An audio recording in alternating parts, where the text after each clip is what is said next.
The fluorescent lights above the diner buzzed like dying wasps, casting a sickly yellow glow over the cracked vinyl booths and grease-stained countertops. My feet screamed inside my worn sneakers, the same pair I'd been wearing for 8 months now, held together with duct tape and sheer willpower.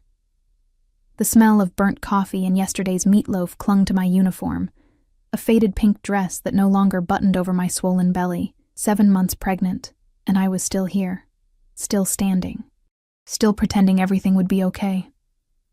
I pressed one hand against the small of my aching back, the other balancing a tray of dirty dishes that weighed almost as much as the secret I carried. The baby kicked, hard, right against my ribs, and I had to pause, breathe through the sharp jab of discomfort. Nobody noticed. They never did. To the truck drivers and late-night stragglers who frequented Mel's 24-hour diner, I was invisible. Just another waitress with a name tag and a forced smile. "Order up, Sophia!" Mel's gravelly voice cut through the clatter of plates. I shuffled toward the kitchen window, my movements slow and ungainly. The baby had dropped lower this past week, pressing down on my bladder, making every step a careful negotiation. I was exhausted in a way that sleep couldn't fix. Exhausted in my bones, in my soul, in the parts of me that used to believe in fairy tales and second chances. The night air beyond the diner's smudged windows was thick with August humidity, pressing against the glass like something alive. Rain had been threatening all evening, the sky bruised, purple, and swollen. Through my reflection in the window, I barely recognized myself anymore. Dark circles shadowed my eyes. My once vibrant auburn hair hung limp around my shoulders. I looked like a ghost of the girl I used to be. The girl he used to want. I shoved the thought away before it could take root. Thinking about him, about Dante, was like pressing on a bruise that never healed. 7 months since I'd walked away, 7 months since I'd discovered what he really was. 7 months of silence. The bell above the diner door chimed. I didn't look up. Just grabbed the coffee pot and headed toward the new customer, my practiced greeting already forming on my lips. "Welcome to Mel's. Coffee to start?" The words died in my throat. Time fractured. The diner sounds, the sizzle of the grill, the clink of silverware, the murmur of tired conversation, faded to white noise. My heart stopped, then started again. Too fast, too hard, slamming against my ribs like it wanted to escape. Dante Moretti stood 5 feet away. He looked exactly the same, exactly like the man who'd haunted my dreams and nightmares in equal measure. Tall, devastatingly handsome, with dark hair swept back from a face that could have been carved from marble.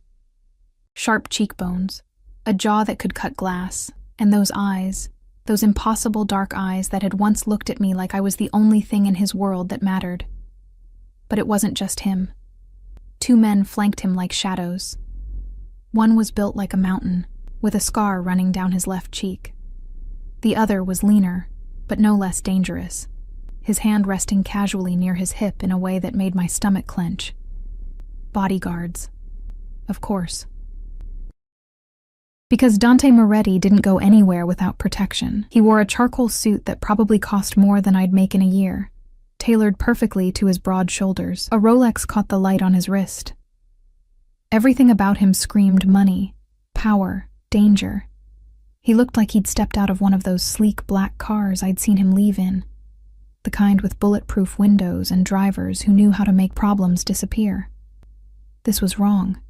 This was all wrong. Dante didn't eat at places like Mel's. He had private chefs, exclusive restaurants, penthouses with views that made my tiny apartment look like a shoebox. What was he doing here, in this greasy spoon on the edge of nowhere? His eyes met mine. The world tilted. I watched recognition hit him like a physical blow. His entire body went rigid. Those dark eyes widened, then dropped, inevitably, inexorably, to my stomach. To the massive swell of my belly that my uniform couldn't hide, that nothing could hide anymore. The coffee pot slipped from my nerveless fingers. It shattered against the linoleum floor in an explosion of glass and scalding liquid. The crash echoed through the sudden silence. Everyone was staring now. Mel poked his head through the kitchen window. The mountain of a bodyguard's hand moved closer to his weapon, but I couldn't move, couldn't breathe. Couldn't do anything except stand there, frozen, as Dante's face transformed from shock to something else. Something darker, more possessive, more dangerous. Sophia. My name on his lips was a caress and a threat. His voice, God, his voice, rolled over me like smoke and whiskey, rich and dark and utterly commanding. The same voice that had whispered promises in the dark. The same voice that had given orders I'd later learned ended in blood. He took a step toward me. I took a step back, my sneaker crunching on broken glass. No. The word came out smaller than I intended. Weaker. I hated how my voice shook, how my hands trembled as I pressed them protectively over my belly. The baby kicked again, as if sensing my distress. Dante's jaw tightened. His eyes, those eyes that missed nothing, tracked every detail. The faded uniform, the duct-taped shoes, the way I stood slightly hunched, favoring my left side where my back ached the worst. The dark circles. The exhaustion I couldn't hide. Something flickered across his face. Fury, maybe. Or pain. With Dante, it was always hard to tell. He kept his emotions locked behind walls of steel, only letting me see what he wanted me to see. You're pregnant. Not a question, a statement. Flat, controlled. But I heard the storm beneath it. I lifted my chin, found some fragment of the pride I used to have. Observant. How long? Does it matter? How long, Sophia? Each word was precise, clipped. The tone he used when giving orders to his men. The tone that made hardened criminals flinch. 7 months. The truth escaped before I could stop it. I watched him do the math, watched the exact moment he realized. His hands clenched into fists at his sides. A muscle jumped in his jaw. The mountain bodyguard shifted nervously. Even he could sense the danger radiating off Dante like heat from a furnace. Mine. Another statement. Absolute. Unquestionable. Is it mine? His voice dropped to something lethal. Every instinct screamed at me to lie, to protect myself, protect this baby from the world Dante lived in. A world of violence and blood money, of enemies and betrayals, of secrets that killed. But I'd never been good at lying to him. He'd always been able to see right through me. Yes. The word barely made it past my lips. The temperature in the diner plummeted. Dante went absolutely still, the kind of stillness that came before an explosion. His eyes turned to black ice. You've been carrying my child for 7 months and you didn't tell me? I left for a reason, Dante. What reason could possibly? You killed someone. My voice cracked on the words. I saw you. I saw what you did to Marco. Marco. His former associate. The man who'd stolen from him, betrayed him. I'd walked into Dante's warehouse looking for him, wanting to surprise him with the news that I was pregnant. Instead, I'd found him standing over Marco's broken body, blood on his knuckles, death in his eyes. I'd run. Packed a bag and disappeared into the night, taking nothing but the clothes on my back and the baby growing inside me. I'd thought I'd been careful, thought I'd covered my tracks, but Dante Moretti didn't let go of what belonged to him. And I had just confirmed that this baby, his baby, belonged to him too. We need to talk. He took another step closer. We have nothing to talk about. I bent down, wincing at the pull in my lower back, and started picking up the larger pieces of broken glass. My hands shook so badly the shards rattled against each other. Sophia, you need to leave. I didn't look at him. Couldn't. If I looked at him, I'd remember. I'd remember what it felt like to be loved by Dante Moretti, to be cherished, protected, worshipped, before I'd learned the price of that protection. I'm not leaving without you. The certainty in his voice made my blood run cold. This was why I'd run. This absolute conviction that he owned me, that I was his to command, his to keep. Dante didn't ask. He took. He claimed. He possessed. Mel appeared with a mop and dustpan. Everything okay here, Sophia? I opened my mouth to say no, to ask him to call the police. But what would I say? That my ex-boyfriend was a mafia boss? That I was carrying his baby? That I'd witnessed a murder? Dante's eyes never left mine. We're fine. My fiancé just had a little accident. I'm here to take her home. Fiancé? The word burst out of me. We have a lot to discuss. His tone was steel wrapped in silk. Then, to Mel, I'll pay for the damages, and for her time. She won't be coming back. Now wait just a minute, Mel started. The lean bodyguard pulled out a wallet, Dante's wallet, and counted out several $100 bills. More money than I made in a month. He placed them on the counter with the kind of finality that ended arguments. Mel looked at the money, looked at me, looked at Dante's cold, implacable expression. Well, if that's what the lady wants? It's not, I said desperately. Dante, you can't just what? He moved closer, until I could smell him. Expensive cologne, leather. Something darker underneath, gunpowder maybe. Danger. Can't take care of my pregnant girlfriend? Can't ensure my child is safe? Can't protect what's mine? I'm not yours anymore. His hand came up, and I flinched before I could stop myself. But he didn't touch me. Just hovered there, his fingers inches from my face, trembling with restraint. You were always mine, cara mia.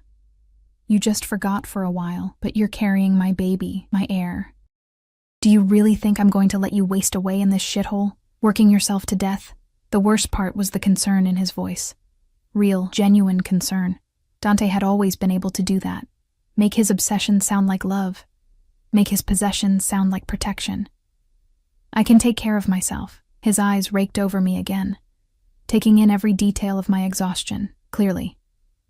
The word cut deeper than any knife. Because he was right. I was barely surviving. Working double shifts, living in a room above a laundromat, eating ramen for dinner. The baby deserved better. I deserved better. But better didn't come from a man whose hands were stained with blood. Dante, please. I hated the plea in my voice. Just go. Not without you. He pulled out his phone, typed something quickly. My car will be here in 2 minutes. You can walk out with me now, with dignity, or I can carry you out. Your choice, Sophia, but either way, you're coming home with me. And this is kidnapping. This is protecting my family. His voice dropped to something almost tender. Almost. You can hate me tomorrow. Tonight you need rest, food, medical care. Look at yourself. When was the last time you slept? Really slept? Tears burned behind my eyes. I was so tired. So unbearably, impossibly tired. And the baby was kicking again, a fluttering reminder of the life I was responsible for. The life that deserved more than I could give. One night, I heard myself say, I'll come with you for one night, get some rest. Then we talk about this like adults. The smile that curved Dante's lips was pure victory. He knew, just as well as I did, that one night would turn into 2, then 3, then forever, because Dante Moretti never let go. The diner door opened, and another man entered, older, silver-haired, wearing a suit nearly as expensive as Dante's. He nodded respectfully. The car is ready, sir. Good. Dante's hand finally made contact, settling possessively on the small of my aching back. The touch sent electricity racing up my spine, and I hated my body for remembering, for wanting. Let's go home, amore mio. I let him guide me toward the door, past the staring customers, past Mel's confused expression. The night air hit me like a wall when we stepped outside, thick and heavy with the promise of rain. A black SUV idled at the curb, bulletproof windows just like I'd imagined. The driver opened the back door. Dante handed me in like I was made of glass, his touch gentle despite the steel beneath it. The leather seats were soft, so much softer than anything I'd touched in months. Climate-controlled air kissed my overheated skin. Dante slid in beside me, close enough that our thighs touched. The door closed with a heavy, final thunk. The SUV pulled smoothly into traffic. I'd escaped Dante Moretti once. But looking at his profile in the darkness, at the possessive set of his jaw, and the protective way his hand had already moved to rest on my swollen belly, I knew with absolute certainty I would never escape him again. The penthouse was exactly as I remembered it, and nothing like I remembered it at all. Floor-to-ceiling windows overlooked the city, a glittering sprawl of lights that looked almost beautiful from this height. Almost innocent. Like you couldn't see the rot underneath, the violence that kept those lights burning. The furniture was modern and expensive, all clean lines and muted colors. Everything pristine, everything perfect, everything a cage. I stood in the living room, feeling monumentally out of place in my stained uniform and taped-together shoes. The baby kicked, a rolling movement across my entire belly, and I winced. My back was screaming now, the dull ache that had been building all day, sharpening into something that stole my breath. Dante was on his phone, speaking rapid Italian to someone. His voice was clipped, authoritative. Every inch the boss. The mountain bodyguard, I'd heard Dante call him Luca, stood by the door like a sentinel. The lean one had disappeared somewhere into the depths of the penthouse. I should run. I should make a break for the elevator, try to get away while Dante was distracted. But my feet hurt, my back hurt, everything hurt, and the leather couch looked so soft, so inviting. When was the last time I'd sat on something that wasn't held together with duct tape and prayers? Sit down before you fall down, Dante's voice cut through my thoughts. He'd ended his call, was watching me with those dark, unreadable eyes. You're swaying. I'm fine. You're exhausted. He crossed to me in 3 long strides, his hand cupping my elbow. The touch was gentle but firm, guiding me toward the couch whether I wanted to go or not. Sit. Now. I wanted to argue, wanted to maintain some shred of independence. But my knees buckled the moment I tried to lower myself onto the cushions, and suddenly Dante's hands were on my waist, supporting me, easing me down with a care that made my throat tight. When did you last eat? He demanded. I had breakfast. It's past midnight. Try again. I looked away. The truth was, I'd had half a stale bagel around noon. Money was tight. Food was expensive. I'd been saving every penny for when the baby came, for diapers and formula and all the things I'd need. Dante's jaw clenched. Cristo, you're starving yourself. I'm managing. You're 7 months pregnant and working night shifts at a diner. That's not managing, Sophia. That's... He bit off whatever he was going to say, visibly controlling himself. Luca, have Maria prepare something. Soup, pasta, something easy on the stomach. And get Dr. Russo on the phone. Tell him I need him here within the hour. I don't need a doctor, I protested. You haven't had prenatal care in 7 months. I've been to a clinic. The free one on... A free clinic? His voice dropped to something dangerous. You've been taking my child to a free clinic? Your child? The words came out sharper than I intended. You didn't even know about this baby until 2 hours ago. You don't get to waltz back into my life and start making demands. I have every right. You have no rights. I struggled to my feet, ignoring the way my vision swam. I left because of what you are, Dante. What you do. I won't raise a child in that world. He moved closer, crowding into my space, not touching, but close enough that I could feel the heat radiating off him. Close enough that I had to tilt my head back to meet his eyes. What world is that exactly? The world where you have a roof over your head, food in your stomach, medical care, protection. The world where people die, Dante, where you kill them with your bare hands. Something flickered in his expression. Pain, maybe, or regret. But it was gone too quickly to be sure. Marco betrayed the family. He knew the consequences. He was a person, a human being. He was a traitor who would have gotten us all killed. Dante's hand came up, cupping my face with a gentleness that contradicted the steel in his voice. You think I wanted you to see that? You think I wanted you anywhere near that part of my life? I kept you separate for a reason. Kept me ignorant, you mean. Kept you safe. His thumb brushed across my cheekbone, and I hated the way I leaned into the touch. 7 months hadn't been long enough to forget how good his hands felt on my skin. Do you have any idea what would have happened if my enemies knew about you? If they'd discovered you were pregnant? Ice slid down my spine. I hadn't thought about that. Hadn't considered that running might have put the baby in more danger, not less. Exactly. He read my expression like a book. You disappeared without a word. No protection. No security. Nothing. Do you know how many sleepless nights I've had, wondering if you were alive or dead? If someone had found you and used you to get to me? You didn't try to find me. His laugh was bitter. I had every resource at my disposal looking for you, every contact, every favor owed. You're good at hiding, cara mia, better than I gave you credit for, but not good enough. Not anymore. The implication hung in the air between us. He'd found me now, and he wasn't letting go. A woman appeared from the kitchen. Maria, I assumed. She was in her 50s, with kind eyes and silver-streaked hair pulled back in a neat bun. She carried a tray laden with food, steaming minestrone, fresh bread, a glass of milk. "For the signora," she said, setting the tray on the coffee table. Her eyes softened when they landed on my belly. "You need to eat, dear. For the bambino." The smell of the soup made my stomach clench with sudden, overwhelming hunger. When was the last time I'd had a real meal? Something hot and homemade and not from a microwave. Dante guided me back to the couch, his hand firm on my lower back. "Eat. We'll talk after." I wanted to refuse, wanted to maintain my pride, my independence, but the baby was doing gymnastics in my belly, and my hands were trembling as I reached for the spoon. The first taste was heaven, rich and savory, with vegetables and pasta and probably more calories than I'd consumed in a week. I tried to eat slowly, tried to maintain some dignity, but I was so hungry, so desperately hungry, that I found myself devouring it like a starving animal. Dante watched me with an expression I couldn't quite read. Satisfaction, maybe, or possessiveness.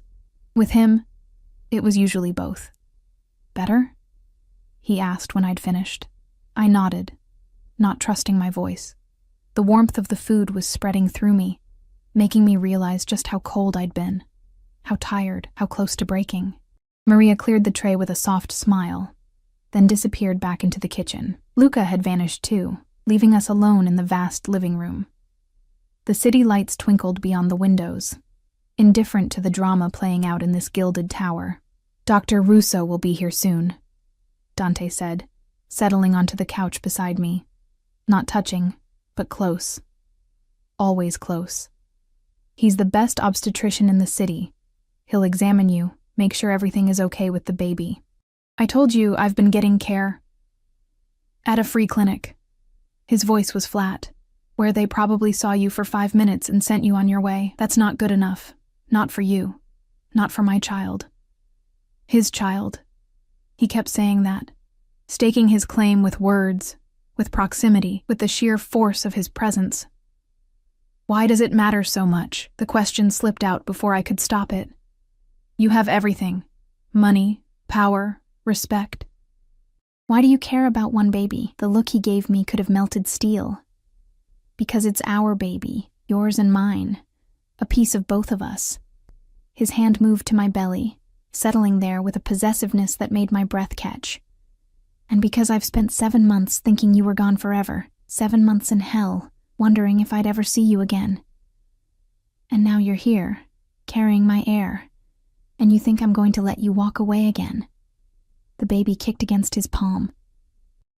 I watched Dante's eyes widen, then soften with something that looked almost like wonder. "Did you feel that?" His voice was hushed, reverent. "It's been doing that all day." I tried to sound annoyed, but the truth was, sharing this moment with him felt right in a way that terrified me. "Gets more active at night, like his father." A small smile tugged at Dante's lips. "It's a boy? I don't know. Couldn't afford the ultrasound." The smile vanished. His hand tightened on my belly, protective and possessive in equal measure. "That changes now. Tonight. You'll have everything you need, everything you should have had from the beginning." "Dante." "No arguments, Sophia. You're done living in poverty, done working yourself to death, done pretending you don't need me." His other hand cupped my face, forcing me to meet his eyes. "I failed you. I let you see something you should never have seen, and I drove you away. But I won't fail our child. I won't fail you again. You can't just make this all go away with money and pretty words. Watch me." The doorbell chimed, a soft melodic sound that seemed absurdly civilized given the tension crackling between us. Luca reappeared to answer it, and moments later a distinguished-looking man in his 60s entered, carrying a medical bag. "Dr. Russo." Dante stood, shaking the man's hand. "Thank you for coming on such short notice." Of course, Mr. Moretti. The doctor's eyes found me, professional and kind. And this must be the young lady. How are you feeling, my dear? Tired, I admitted, achy. Perfectly normal at 7 months. But let's have a look, shall we? Mr. Moretti, if you could give us some privacy. No. Dante's voice was absolute. I stay. Dr. Russo glanced at me, questioning. I should have said yes. Should have used this opportunity to speak privately with the doctor, but part of me, the traitorous, exhausted part that remembered what it was like to be loved by Dante Moretti, wanted him there. It's fine, I heard myself say. The examination was thorough. Dr. Russo checked my blood pressure, listened to the baby's heartbeat, measured my belly. His frown deepened as he worked. Your blood pressure is elevated, he said finally. Not dangerously so, but higher than I'd like, and you're underweight for this stage of pregnancy. Have you been experiencing any swelling in your hands or feet? Some, I admitted, especially after long shifts. Long shifts? His eyebrows rose. What kind of work have you been doing? She's a waitress, Dante said, his voice tight. Was a waitress. That's over now. Dr. Russo nodded slowly. I'm going to recommend bed rest for the remainder of your pregnancy. Light activity only. No stress, no physical labor. And you need to gain weight. At least 10 pounds before delivery. Bed rest? Panic fluttered in my chest. I can't afford. Money is not an issue, Dante interrupted. Whatever she needs, whatever the baby needs, cost is irrelevant. The doctor pulled out a prescription pad, scribbling notes. Prenatal vitamins. High quality, not the generic kind. Iron supplements. I want to see you twice a week for monitoring. And I'm going to schedule an ultrasound for tomorrow morning at my office. We need to check on the baby's development, make sure everything is progressing normally. Tomorrow morning. As if I was staying here, as if I'd already surrendered. But where else could I go? Back to my room above the laundromat? Back to working double shifts while my blood pressure climbed and the baby suffered? Dr. Russo packed up his bag, gave Dante a long look laden with meaning, then left with promises to return in a few days. Luca showed him out, leaving Dante and me alone again in the too quiet penthouse. You need rest, Dante said. Come, I'll show you to your room. My room? Did you think I'd make you share mine? Something flashed in his eyes. Hurt, maybe. I know you're not ready for that. Not yet. But you're staying here, Sophia, in comfort, in safety, where I can make sure you and the baby are taken care of. He helped me to my feet, his hand steady on my elbow. We walked down a hallway lined with expensive art, past closed doors that probably led to rooms I'd never see. He stopped at the last door, pushed it open. The bedroom was gorgeous, enormous bed with crisp white linens, windows overlooking the city, a door that I assumed led to a private bathroom.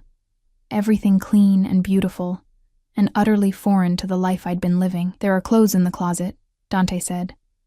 I had Maria purchase some things when I saw you were pregnant.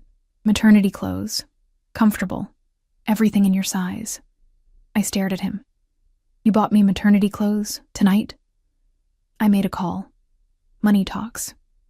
He moved to the dresser, pulling out soft-looking pajamas. These should fit. The bathroom is through there, fully stocked with anything you might need. Towels, toiletries, everything. The implications of his words settled over me like a heavy blanket. You were planning this, before you even found me. You were going to bring me here. I've been looking for you for 7 months, cara mia. Of course I was planning for when I found you. He set the pajamas on the bed, then turned to face me fully. This is where you belong, with me. Safe. Protected. Trapped. Cherished. He closed the distance between us, his hands framing my face with a tenderness that made my eyes burn. I know you're scared. I know you hate what I am, what I do. But I love you, Sophia. I've loved you from the moment you walked into my life. And I will burn this entire city down before I let anything happen to you or our child. That's not love, Dante. That's obsession. With you, amore mio, they're the same thing. He pressed his forehead to mine, and I could feel him trembling, actually trembling. Stay. Please. Just give me a chance to prove I can be what you need, what our baby needs. I should say no, should fight this, but I was so tired, and he was so warm. and the bed looked so soft. 1 week, I whispered. I'll stay for 1 week. If I'm not happy, if I can't do this, you let me go. You let us go. It was a lie, and we both knew it. Dante Moretti didn't let go, ever. But he nodded anyway, playing along with the fiction. 1 week. I'll prove to you that this is where you belong. He kissed my forehead, chaste, gentle, then left, closing the door softly behind him. I stood in the beautiful bedroom, my hand on my belly, feeling the baby move beneath my palm. Outside, thunder rumbled. The storm that had been threatening all night was finally breaking, and I couldn't shake the feeling that I'd just made a deal with the devil himself. I woke to sunlight streaming through unfamiliar windows and the smell of fresh coffee drifting under the door. For a moment, I didn't remember where I was. Then it all came rushing back. The diner, Dante, the penthouse. I'd fallen asleep almost the moment my head hit the pillow, too exhausted to even shower. Now, morning light painted the room in shades of gold, and my body felt marginally more human than it had in weeks. The baby was quiet for once, a small mercy. I ran my hand over my belly, feeling the firm swell beneath the borrowed pajamas. They fit perfectly. Soft cotton that didn't pinch or bind. Even the elastic waistband was comfortable. A knock at the door made me tense. "Come in," I called, half expecting Dante, but it was Maria who entered, carrying another tray. This one held a feast: scrambled eggs, toast, fresh fruit, orange juice, and that coffee I'd smelled. "Good morning, Signora. Mr. Moretti asked me to bring you breakfast." "You don't have to call me that," I said, struggling to sit up. The bed was so soft I'd practically sunk into it. "Sophia is fine," she smiled, setting the tray on the bedside table. "As you wish. But, Mr. Moretti was quite clear about making sure you eat well. He's very concerned about you and the baby." "Where is he?" "Taking calls in his office. He's been up since dawn." She moved to the windows, drawing back the curtains fully. The city sprawled below us, looking almost clean in the morning light. "He wanted me to tell you that your appointment with Dr. Russo is at 10 o'clock. The car will be ready whenever you are. The ultrasound. I'd almost forgotten." My hand moved protectively to my belly again. "Thank you, Maria." She paused at the door. "If I may say, Signo, Sophia, it's good you're here. I've worked for Mr. Moretti for 5 years. I've never seen him the way he was these past months. Like a man haunted. Whatever happened between you, he loves you very much." She left before I could respond, and I was glad. Because what could I say? That love from a man like Dante was a double-edged sword? That being cherished by someone capable of such violence terrified me? I ate slowly, savoring every bite. The eggs were perfectly cooked, the fruit fresh and sweet, real food, prepared with care. Not the cheap ramen and stale bagels I'd been surviving on. After breakfast, I finally allowed myself to explore the bathroom. It was larger than my entire apartment had been. All marble and gleaming fixtures. The shower had multiple heads and looked like something from a spa. Bottles of expensive shampoo and conditioner lined the shelves.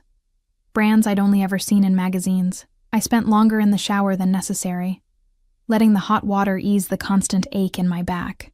When I finally emerged, wrapped in a towel that was softer than anything I'd ever touched, I found the closet Maria had mentioned. It was full. Maternity dresses, soft sweaters, comfortable pants with elastic waistbands. Everything in my size, like Dante had said. I ran my fingers over the fabrics. Quality materials, expensive brands. Each piece probably cost more than I made in a week. I chose a simple navy dress that flowed over my belly without clinging, paired with comfortable flats. The mirror showed me a different woman than the one who'd worked at Mel's diner. Clean, rested, almost normal. Almost. Another knock. This time, when I called out, Dante entered. He'd changed since last night, dark slacks, a crisp white shirt with the sleeves rolled up. Casual for him, but still immaculately put together. His eyes swept over me, taking in the dress, the way I'd pulled my damp hair back. "You look better," he said. "Did you sleep?" "Like the dead." The words came out before I could think, and I winced at the unintended irony. His mouth tightened, but he didn't comment. "The car is ready. We should leave soon if we want to make the appointment." "Dante, about last night, We'll talk after. He moved closer, his hand settling on my lower back in a gesture that was becoming familiar, possessive, protective. Right now, I want to make sure my child is healthy. That's all that matters. His child, not our child. The distinction stung more than it should have. The drive to Dr. Russo's office was silent. Dante sat beside me in the back of the SUV, Luca driving, another bodyguard in the passenger seat. The city rolled past the tinted windows, people going about their normal lives, unaware of the dangerous man riding through their streets. Dante's hand found mine, threading our fingers together. I should have pulled away, should have maintained some distance, but his touch was warm, solid, and part of me, the part that remembered loving him, craved it. Dr. Russo's office was in an exclusive medical building, the kind with marble floors and original art on the walls. We were ushered past the waiting room into a private suite. No waiting, no forms to fill out, just immediate, personalized attention. Good morning. Dr. Russo greeted us with a warm smile. Ready to see your baby? My throat tightened. In 7 months, I'd never had a real ultrasound. The free clinic had used a portable device that gave me only the most basic information, that the baby was alive, that there was a heartbeat. But this was different. The exam room had state-of-the-art equipment. Dr. Russo had me lie back on the table, helped me position my dress to expose my belly. The gel was cold, making me gasp. Dante stood beside me, his hand finding mine again. I felt his tension, saw the way his jaw was clenched tight. Then, Dr. Russo pressed the wand to my belly, and the screen flickered to life. There. A tiny person. Arms, legs, a head. Moving, shifting, real in a way that made my heart clench. There's your baby, Russo said, his voice warm. Good, strong heartbeat. Let me take some measurements. I couldn't look away from the screen, from the miracle of this life I'd been carrying, feeling kick and roll, but never truly seeing until now. Would you like to know the sex? Dr. Russo asked. I glanced at Dante. His eyes were fixed on the screen, and there was something in his expression I'd never seen before. Awe, wonder, fear. Yes, he said, his voice rough. Please. Dr. Russo moved the wand, angling it carefully. Congratulations. You're having a son. A son. A boy. I was going to have Dante's son. I felt Dante's hand tighten on mine, saw him swallow hard. A son, he repeated like he couldn't quite believe it. Everything looks good, Dr. Russo continued, taking measurements, checking various angles. Baby is measuring right on track. Heart, lungs, kidneys, all developing normally. Though I do want to keep monitoring your blood pressure, Sophia. And I want you to continue with the bed rest. No exceptions. I understand, I managed. The appointment continued. More measurements, more instructions, prescriptions for vitamins and supplements. Dr. Russo printed out several ultrasound images, handed them to Dante, who studied them like they held the secrets of the universe. When we finally left, stepping back into the sunshine, Dante was quieter than I'd ever seen him. He held the ultrasound images carefully, reverently, as Luca opened the car door. But we didn't go back to the penthouse. Instead, the SUV headed in a different direction, toward the exclusive shopping district. Where are we going? I asked. Shopping. Dante's voice was controlled, but I could hear the undercurrent of emotion beneath it. My son needs things. A nursery. Clothes. Everything. Dante, that's not necessary. It is absolutely necessary. He turned to me, and the intensity in his eyes stole my breath. I've missed 7 months, Sophia. 7 months of doctor's appointments, of feeling him kick, of watching you grow with my child. I can't get that time back, but I can make damn sure that from this moment forward, both of you have everything you could possibly need. We pulled up in front of an upscale baby boutique, the kind of place I'd never dared enter before, where a single onesie probably cost more than my weekly grocery budget. The staff recognized Dante immediately, or at least recognized money when they saw it. A beautifully dressed woman in her 40s approached, all professional smiles. Mr. Moretti, welcome. How can we help you today?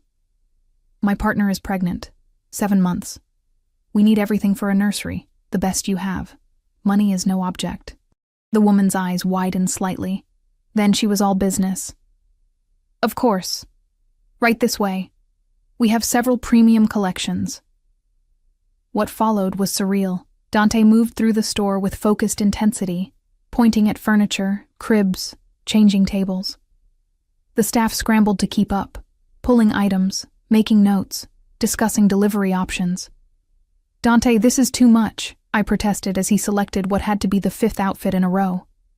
It's not enough. He held up a tiny blue onesie with sailboats on it, and something in his expression made my chest ache. He deserves everything, Sophia. Everything I can give him. He needs love, not things. He'll have both. Dante set the onesie aside, turned to me. Let me do this. Let me provide for my family. It's all I know how to do. The vulnerability in his voice undid me. This was the man I'd fallen in love with. The one beneath the violence and the danger. The one who could be gentle when he chose to be. Okay, I whispered. But nothing too excessive. His smile was brief, wry. Too late for that, amore mio. By the time we left, Dante had purchased enough to fill a small warehouse. The boutique promised delivery within 2 days, and Dante had paid extra to have professionals come to the penthouse to set up the nursery. We had lunch at a quiet restaurant, another place where Dante was clearly known, where we were given the best table in a private corner. He ordered for both of us, healthy options with extra protein, and watched to make sure I ate every bite. You're going to make me fat, I said, finishing my second helping of salmon. You're supposed to gain weight, doctor's orders. But there was warmth in his eyes. Something almost playful. Besides, you're beautiful. Pregnant or not, the compliment made me flush. I looked away, focusing on my water glass. You can't just charm your way back into my life, Dante. I'm not trying to charm you. I'm trying to take care of you. He reached across the table, covering my hand with his. I know you're scared. I know you think I'm dangerous, and you're right. I am. But never to you. Never to our son. Everything I do, everything I am, it's to protect the people I love. Even if that means killing them, the question came out sharper than I intended. His hand tightened on mine. Marco betrayed the family. He sold information to our enemies that could have gotten 30 people killed, including you, if anyone had known about you. What would you have had me do, Sophia? Let him walk away. Let him put more lives at risk. There had to be another way. In my world, there isn't. His voice was flat. Final. I don't expect you to understand. I don't even want you to understand. But I need you to accept that this is who I am, what I am. And I will do whatever it takes to keep you and our son safe. The weight of his words settled over the table like a physical presence. This was the choice, then. Accept Dante completely, the good and the terrible, or walk away. Leave this life of safety and comfort and return to struggling alone. But was it even a choice anymore? Looking at his face, at the absolute certainty in his eyes, I knew he'd never let me go. 1 week, 1 month, 1 year. It didn't matter. Dante Moretti had decided I was his, and what Dante decided became reality. I want to see where you work, I said suddenly. The legitimate businesses, not the other things. But I want to understand what you do during the day. Surprise flickered across his face. Why? Because if I'm going to stay, if I'm going to raise our son in this world, I need to know all of it. Not just the pretty parts you show me. He studied me for a long moment, then nodded slowly. All right. This afternoon, I'll show you. We left the restaurant and drove to a high-rise office building in the financial district. Dante owned the top 3 floors. Legitimate import-export businesses, real estate holdings, investment firms. All perfectly legal, all generating massive profits. His office was impressive. More windows, more expensive furniture, a desk that probably cost more than a car. But what struck me was how natural he looked here, in a suit, making deals, reviewing contracts. This was the man the world saw, successful, powerful, legitimate. Most of what I do is legal, he said, sitting on the edge of his desk while I settled into one of the leather chairs. My back was aching again, and he noticed immediately, his brow furrowing with concern. The other aspects, they're necessary. protection, territory, making sure the people who work for me, who depend on me, stay safe. The Mafia, I said bluntly. La Familia, he corrected. Family. It's not what you see in movies, Sophia. It's about loyalty, honor, taking care of our own, and killing people who betray that loyalty. His jaw tightened. When necessary. Yes. We stared at each other across the expensive office. Outside, the city hummed with oblivious life. I can't be part of that, I said finally. The violence. I can't. I won't expose our son to that. You won't have to. Dante moved closer, crouching in front of my chair so we were eye level. That part of my life stays separate. You and the baby, you'll be protected from all of it. I swear it.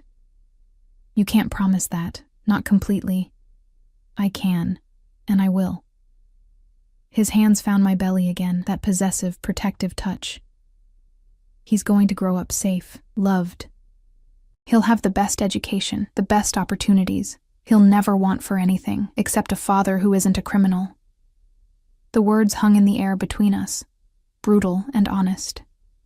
Dante's face hardened. I am what I am, Sophia. I won't apologize for it. But I will be a good father. I will love him, protect him, die for him if necessary. Can you say the same for the men you met at that diner? The ones who looked at you like you were nothing? He had a point, and I hated him for it. I need time, I said, to think, to process all of this. You have 1 week. That was our agreement. He stood helping me to my feet, but I'll tell you now, cara mia, by the end of that week, you won't want to leave. Because despite everything, you still love me. I see it in your eyes every time you look at me. Love isn't always enough. With us, it has to be. He pulled me close, his hand cradling the back of my head. Because I'm not letting you go. Not now.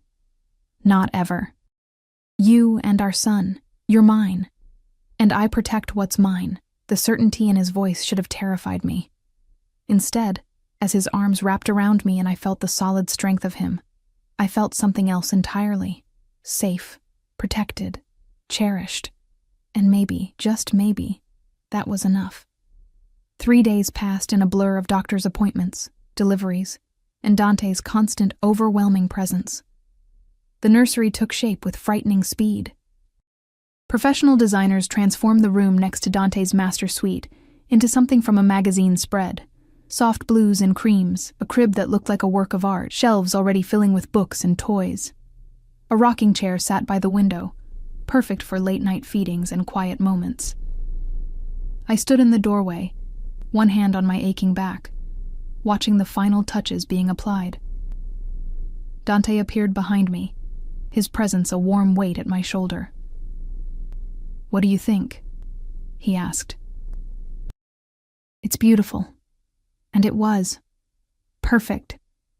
Everything a baby could need. It's too much. Nothing is too much for my son. His hand settled on my belly, a gesture that had become automatic over the past few days. The baby kicked against his palm, and I felt Dante's sharp intake of breath. He still reacted with wonder every time. He's strong, like his father. Or stubborn, like his mother. The ghost of a smile touched Dante's lips. God help me if he inherits your stubbornness. It was the closest we'd come to normalcy. This easy banter, these quiet moments. Almost like we were a real couple preparing for a baby. Almost like the violence and danger didn't exist. But it did. I saw it in the bodyguards who shadowed our every move, in the encrypted phones that rang at all hours, in the way Dante's expression would shudder when he took certain calls, stepping away to conduct business I wasn't supposed to hear. That night, we had dinner together in the penthouse, another routine that had developed. Maria prepared incredible meals, and Dante insisted we eat together, asking about my day, my comfort, the baby's movements, playing house in the most surreal way possible. "I have to go out tonight," he said, as Maria cleared our plates. "Business that can't wait." My stomach clenched. What kind of business? The kind you don't need to worry about. His voice was gentle but firm. "Luca will stay here with you, and there are 3 more men downstairs. You're completely safe."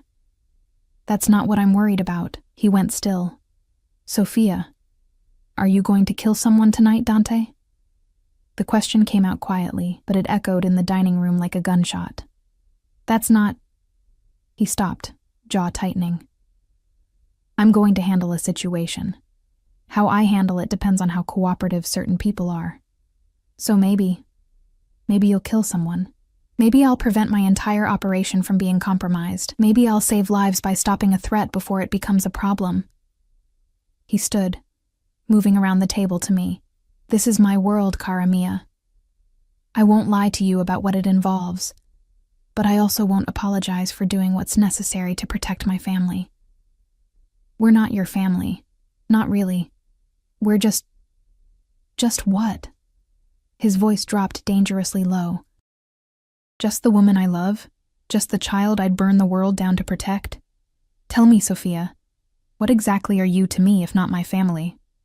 I had no answer, because he was right, in his twisted way. This, us, had become something I couldn't define. Not quite love, not quite captivity. Something in between that left me constantly off balance. Dante pressed a kiss to my forehead. Lingering there, get some rest. I'll be back before morning. And Sophia? If anything happens, anything at all, Luca has orders to take you somewhere safe. No questions, no hesitation. You're scaring me. Good. Fear keeps you cautious. Cautious keeps you alive. He pulled back, his eyes searching mine. I need you to promise me something. If Luca tells you to move, you move. If he says run, you run. Can you do that? The seriousness in his tone made my pulse spike. What's going on, Dante? What aren't you telling me? Just promise me. I promise. He left with a kiss that felt too much like goodbye, and suddenly the penthouse felt enormous and empty. I retreated to my room, though I'd started thinking of it as our room in my weaker moments, and tried to read. But concentration was impossible. Around 11, the baby started moving restlessly, rolling and kicking with unusual intensity. I paced the room, one hand pressed to my belly, trying to soothe both of us. My back was killing me, a sharp, constant pain that no position seemed to ease. A knock at the door. Luca's gravelly voice. Everything all right, Signora? Fine. Just restless. I opened the door, found him standing there with his usual vigilant expression. How long have you worked for Dante? The question seemed to surprise him. 6 years, ma'am. Do you ever worry? About what might happen? Every day. His scarred face was honest, if not comforting. But Mr. Moretti is smart, and he has more reason than ever to come home safe now. His eyes dropped to my belly meaningfully. The baby kicked hard, and I winced. Luca's expression shifted immediately. Are you in pain? Just backache. It's been bad all day. Another sharp kick, this one accompanied by a tightening across my entire belly that made me gasp. Luca's hand went to his phone. I'm calling Dr. Russo. It's just Braxton Hicks. The doctor said they're normal. Another tightening. Stronger this time. Definitely not normal. With respect, Signora, you're 7 months pregnant and in pain. We're calling the doctor. Dr. Russo answered on the second ring, listened to Luca's terse description, then asked to speak to me. I described the tightening, the back pain, the baby's restless movements. I want you to come to the hospital, he said, his voice calm but serious. It could be nothing, but given your elevated blood pressure and the stress you've been under, I'd rather be cautious. Can you get here within the hour? Yes, but no arguments, my dear. Better safe than sorry. Luca was already on another phone, barking orders. Within minutes, the SUV was ready. 2 additional cars flanking us. A full security detail. I felt ridiculous, being rushed to the hospital for what was probably nothing. But Luca's grim efficiency left no room for protest. We were halfway to the hospital when Luca's phone rang. He answered in rapid Italian, his expression darkening with each word. Then to the driver. Faster, now. What's wrong? My heart was pounding. Mr. Moretti's meeting was a setup. There was gunfire. He was already dialing another number. He's okay, he added quickly, seeing my face, but the situation is hot. We need to get you secured. Gunfire. Setup. The words swirled in my head as another contraction. Because that's what they were, I realized with growing panic, tightened across my belly. We pulled up to the hospital's private entrance. Luca had me out of the car and inside before I could fully process what was happening. Dr. Russo was waiting, his face professionally calm, but I could see the concern in his eyes. "Let's get you examined," he said, guiding me toward the elevator. The examination room felt too bright, too cold. Dr. Russo worked quickly, checking my blood pressure, elevated, monitoring the baby's heart rate, fast but steady, examining me internally. "You're in early labor," he said finally. "Not active yet, but your body is preparing. The stress likely triggered it, but I'm only 7 months. It's too early. The baby is measuring well. If we can't stop the labor, he has an excellent chance, but we're going to try to delay it as long as possible." He was already calling for medication, for monitors. "I'm admitting you. Complete bed rest. We'll give you steroids to help the baby's lungs develop, medication to try to stop the contractions." Everything became a blur of activity. Nurses hooking me up to monitors, IVs being inserted, the steady beep beep beep of the baby's heartbeat filling the room. Luca positioned himself by the door like a sentinel, his hand never far from his weapon. "Mr. Moretti is on his way," he told me. "He'll be here soon." I wanted to ask if Dante was hurt, if he was safe, but another contraction stole my breath. They were getting stronger, closer together. The medication was supposed to stop them, but my body didn't seem to be listening. "Doctor." Russo's frown deepened. "The contractions aren't responding to the medication. We may need to prepare for delivery." "No, it's too early. He needs more time. He needs to be born healthy, which means we deliver if your body decides it's time." His voice was kind but firm. "Let's see how the next hour goes." That hour was the longest of my life. Contractions came and went. The baby's heartbeat dipped and recovered. Nurses whispered outside my door, and through it all, Luca stood guard, stone-faced and ready for threats I couldn't see. Then the door burst open. Dante filled the doorway and my heart nearly stopped. His shirt was torn. Blood splattered across the white fabric. Not his blood, I realized with nauseous certainty. His knuckles were raw and bruised. But his eyes, God, his eyes were wild with fear. "Sophia." He was across the room in 3 strides, his hands framing my face. "Cristo, are you all right? Is the baby?" "We're okay. Labor started, but they're trying to stop it." Another contraction cut me off, and I gripped his hand hard enough that my knuckles went white. Dante's face drained of color. "Labor? But it's too early. You can't. Mr. Moretti." Dr. Russo's voice was calm, authoritative. "Your son is strong. If he comes tonight, we're prepared, but we're doing everything we can to give him more time. Whatever you need, specialists, equipment. Transfer her to a better hospital. This is the best hospital in the state, and I'm one of the best perinatologists in the country." Dr. Russo's voice held just a hint of steel. "Your money can't fix this, Mr. Moretti. Now either sit down and support your partner, or leave so she can rest." The rebuke seemed to shock Dante into stillness. Then he pulled a chair to my bedside, sank into it, and captured my hand with both of his. The blood on his shirt left smears on my skin. "I'm here," he said, his voice rough. "I'm not going anywhere. Whatever happens, we face it together. You're bleeding. Not my blood. Don't worry about it." He raised my hand to his lips, pressed a kiss to my knuckles. "Just focus on staying calm, on the baby. Everything else can wait." But I could see the tension in his shoulders. The way his eyes kept darting to the door. Something had happened tonight. Something bad. And now I was in labor, vulnerable, and Dante was clearly terrified in a way I'd never seen before. "What happened at your meeting?" I asked during a break between contractions. His jaw tightened. "Ambush. They knew I was coming. Someone sold information." His eyes were black with fury. "But they underestimated us. We got out." "Did anyone?" "Yes." The single word was brutal in its honesty. "But not my men. We're all alive. They're not." I should have been horrified, should have recoiled from this man whose hands were still stained with violence. But all I felt was relief that he was here, safe, whole.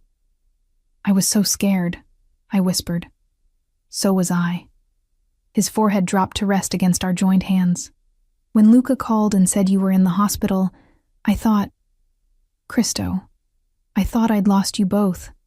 I've faced down guns, knives, every kind of threat. But nothing has ever terrified me like that call. Another contraction built, this one fiercer than before. I cried out, unable to hold it back. Dante's grip on my hand tightened, his other hand smoothing back my sweat-dampened hair. Breathe, amore mio. Just breathe. I've got you. Dr. Russo examined me again, his expression growing more serious. You're progressing despite the medication. We're looking at delivery within the next few hours. No, please. He needs more time. He needs to be born safely. And right now, that means letting nature take its course. Dr. Russo's voice was gentle.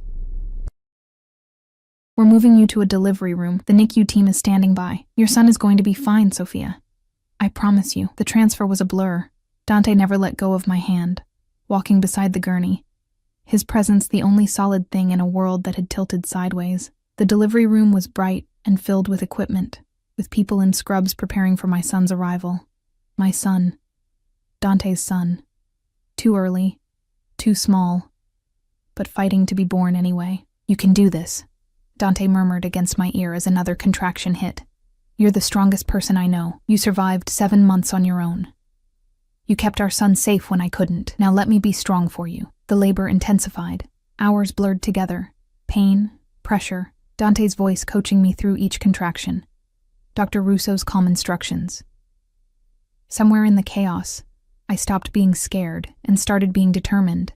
This baby, our baby, was coming.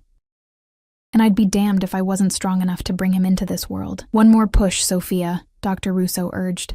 I can see his head. One more.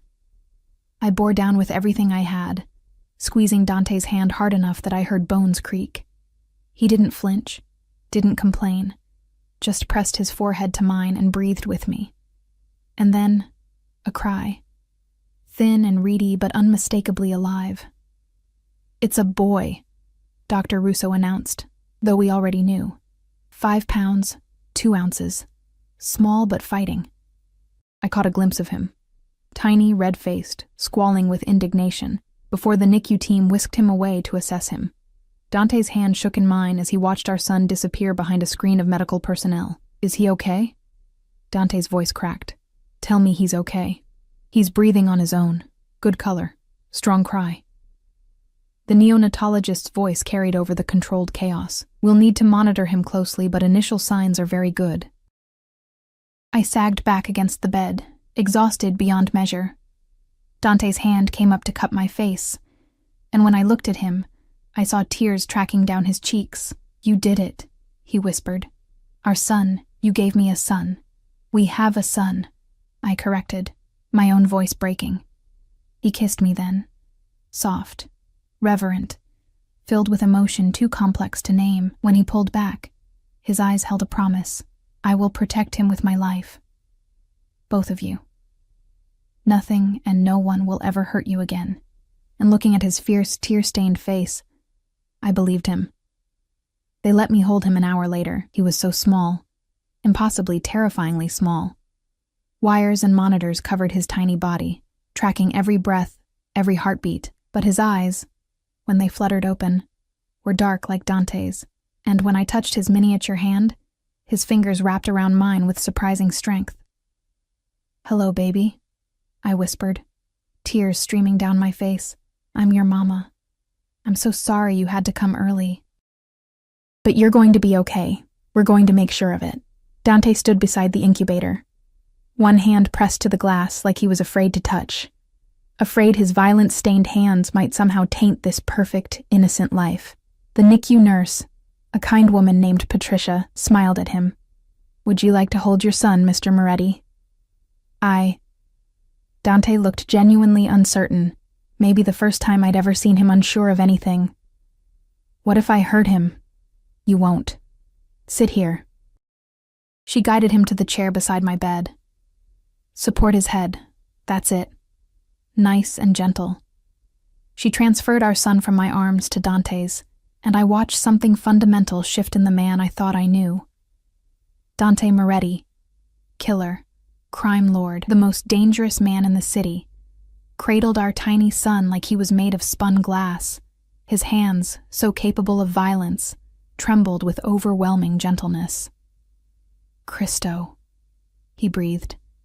"He's so small, so perfect."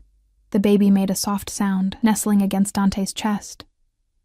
And Dante, hardened, controlled Dante, broke down completely. Silent tears coursed down his face as he stared at our son with absolute wonder. "I swear to you," he whispered to the baby, "I will give you everything, every opportunity, every protection. You will never know fear or hunger or pain. You will be safe, loved. I swear it on my life." My heart twisted, because I heard the promise underneath, that Dante would do anything, become anything, sacrifice anything to keep this child safe, even if it meant more violence, more blood, more darkness. But looking at them together, father and son, connected by something deeper than blood, I couldn't find it in myself to care. Not right now. Not when we'd just barely brought this life into the world. "He needs a name," I said softly. Dante looked up, his eyes still wet. "What about Alessandro, after my grandfather, the only man who ever truly understood what it meant to be family?" "Alessandro. It was beautiful, strong, Italian, like his heritage." "Alessandro Moretti," I tested the name. "What do you think, little one? Do you like it?" The baby, Alessandro, made another soft sound like agreement. "Alessandro it is," Dante confirmed, pressing a kiss to his son's forehead. "Welcome to the family, Piccolo." The NICU required Alessandro to stay for observation. Premature babies needed time, monitoring, care we couldn't provide at home. Dr. Russo assured us he was doing remarkably well, beating every expectation, but they wanted to be cautious, which meant I was discharged 2 days later while my son remained behind. Leaving the hospital without him was the hardest thing I'd ever done. Dante had to practically carry me to the car, my body still recovering, my heart shattering with every step away from the NICU, but Patricia promised we could visit any time, that Alessandro was in the best possible hands. The penthouse felt different when we returned. The nursery that had been prepared with such care sat empty, waiting. I stood in the doorway, staring at the crib that should have held my baby, and finally let myself break down completely. Dante found me there, crumpled on the floor of the nursery, sobbing into my hands. He didn't say anything, just gathered me into his arms and held me while I cried out every fear, every exhausted emotion of the past week. "He's going to come home," Dante murmured into my hair, "strong and healthy. Patricia said maybe 2 weeks. We can do 2 weeks. I want him here. I want him safe. He is safe. He's in the best NICU in the state, with round-the-clock care. And tomorrow we'll go see him. Spend the whole day if you want. I've already cleared my schedule." I pulled back to look at him. "What about your business? The people who ambushed you? Don't you have to deal with that?" His expression hardened. "That's been handled. Permanently. The threat is eliminated, meaning more death, more blood, more of the darkness that followed Dante everywhere.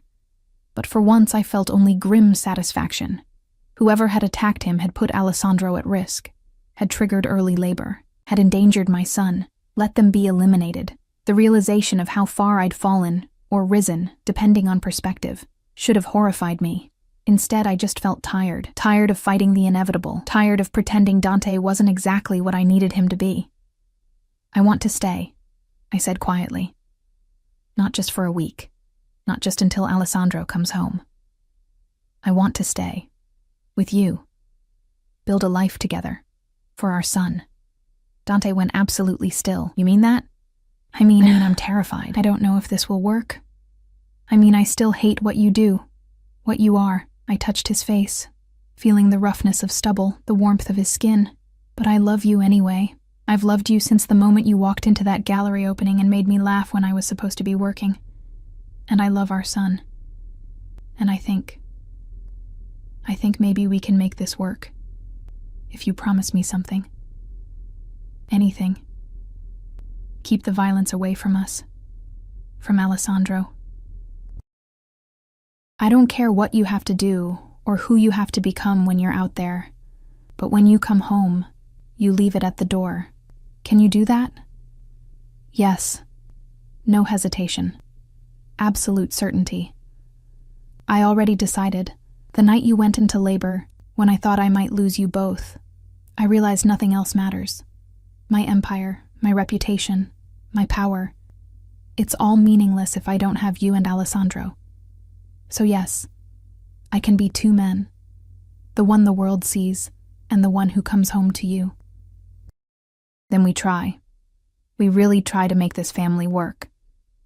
He kissed me then, deep and claiming, and filled with promise. When he pulled back, his eyes held something I'd never seen before. Hope. The next 2 weeks passed in a strange new rhythm. Every morning, we'd drive to the hospital and spend hours in the NICU. I'd hold Alessandro, talk to him, nurse him when he was strong enough. Dante would sit beside us, watching with that expression of wonder that never seemed to fade. Alessandro thrived, gained weight, came off the monitors one by one. Patricia called him a fighter, said she'd rarely seen a preemie do so well so quickly. He gets it from his mother, Dante said, his hand resting on my shoulder as we watched Alessandro sleep. That stubbornness, that strength. At night, we'd return to the penthouse, to the nursery that was slowly filling with life. Photos from the NICU, tiny clothes Alessandro would wear soon, books we'd read to him. Dante worked from home, taking calls and meetings in his office, but never missing our afternoon visits to see our son. And slowly, carefully, we rebuilt what we'd once had. The easy conversation, the comfortable silences, the way Dante's hand would find mine without thinking, the way I'd lean into him instinctively, finding safety in his strength. We didn't share a bed, not yet. That felt too fast, too presumptuous. But some nights, when the empty nursery felt too quiet, I'd find Dante in his office, and he'd pull me onto his lap, and we'd just sit together in the darkness, talking about Alessandro, about our fears and hopes, about the future we were building. "I want to marry you," he said one night, his voice quiet against my hair. "When you're ready, when you're sure. I want you to be my wife, not just my partner. I want Alessandro to grow up seeing his parents committed to each other." "Ask me again in 6 months," I said. "When we've proven we can do this. When Alessandro is home, and we've found our rhythm as a family." 6 months, he agreed. "And then I'm putting a ring on your finger so big you won't be able to lift your hand." I laughed, and it felt good. Natural. Like maybe we really could make this work. Finally, Patricia called with the news we'd been waiting for. "Alessandro is ready to go home." We arrived at the hospital within the hour, both of us vibrating with excitement and terror. Patricia showed us how to properly install the car seat, how to support his head, what warning signs to watch for. Dr. Russo gave us final instructions, prescriptions, follow-up appointments. And then Alessandro was in my arms, freed from wires and monitors, dressed in the tiny outfit Dante had picked out, soft blue with white stars. He looked so much bigger than he had 2 weeks ago. So much stronger. The drive home was the slowest of my life. Dante drove with exaggerated care, taking corners like we were transporting explosives. Every time Alessandro made a sound, we both tensed, checking the mirror to make sure he was okay. When we finally pulled into the underground garage of the penthouse building, Dante turned to look at me, his eyes bright. "Ready to start our life? More than ready." Luca met us at the private elevator, a rare smile on his scarred face when he saw the baby. "Welcome home, young master," he said solemnly. The penthouse had been transformed, flowers everywhere, tasteful arrangements that filled the rooms with color and life. A banner over the nursery door reading, "Welcome home, Alessandro." Maria waiting with tears in her eyes and a feast prepared for celebration. But all I cared about was getting Alessandro settled. We placed him in his crib, finally in his own room, and stood there watching him sleep like he might disappear if we looked away. "I can't believe he's really here," I whispered. "Believe it." Dante's arm came around my waist, pulling me against his side. Our son, our family, our future. That night, after feeding Alessandro and settling him in his bassinet beside my bed, I wasn't ready to have him in another room yet. I finally let myself feel the full weight of what we'd built, this strange, complicated, imperfect family.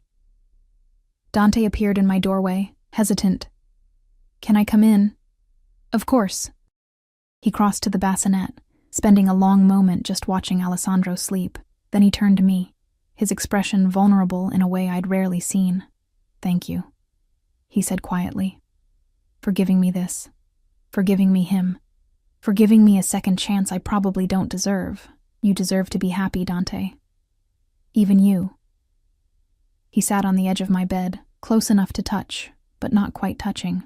"I know you said 6 months before we talk about marriage, but can I ask you something now?" "What?" "Move into my room. Not for that. Just to sleep. I want to wake up next to you. I want to be there when Alessandro wakes up at night. I want us to be a real family in every way."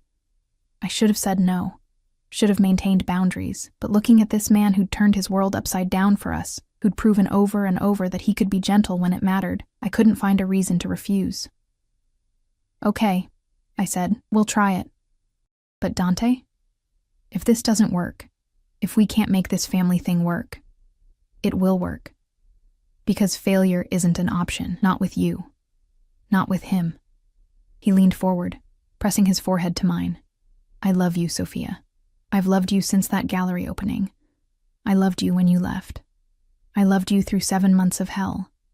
And I'll love you for the rest of my life. That's not obsession. That's not possession. That's just truth. I love you too," I whispered. "Even when I shouldn't. Even when it's terrifying. I love you." He kissed me then.